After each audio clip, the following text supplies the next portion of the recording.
75 سال میں پاکستان میں ایسا کوئی ادارہ بنا ہے جو سوچ پہ کام کر رہا ہو، وہ ہے ابھی قاسم علی شاہ فاؤنڈیشن. اور مجھے فخر ہے اس بات پہ کہ I was a founding employee of that organization.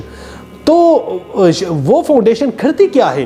اگر آپ کو نہیں پتہ تو آپ جا کر تھوڑا سا فیس بک پہ سرچ کیجئے، یوٹیوب پہ دیکھیے، تو آپ کو اندازہ ہو جائے گا کہ وہ فاؤنڈیشن فری میں اسکالرشپ پرووائڈ کر رہی ہے. شاہ صاحب لوگوں کے پاس جاتے ہیں کہ بھائی مجھے پیسے نہیں چاہیے لیکن آپ کوئی بچہ سپانسر کر لیں. شاہ صاحب کوشش کر رہے ہیں کہ جتنے سٹوڈنٹس ہو، قابل سٹوڈنٹس آ رہے ہو، ان کو سپانسر کرے، ان کو اسکالرشپ پرووائڈ کر لے. وہ ادارہ ایسا ادارہ ہے جو فری میں لوگوں کی صلح کراتا ہے، اور صلح پروجیکٹ کے نام سے. اور اس کا واحد مقصد یہ ہے کہ لوگوں کو تھانہ کچہری سے بچائے.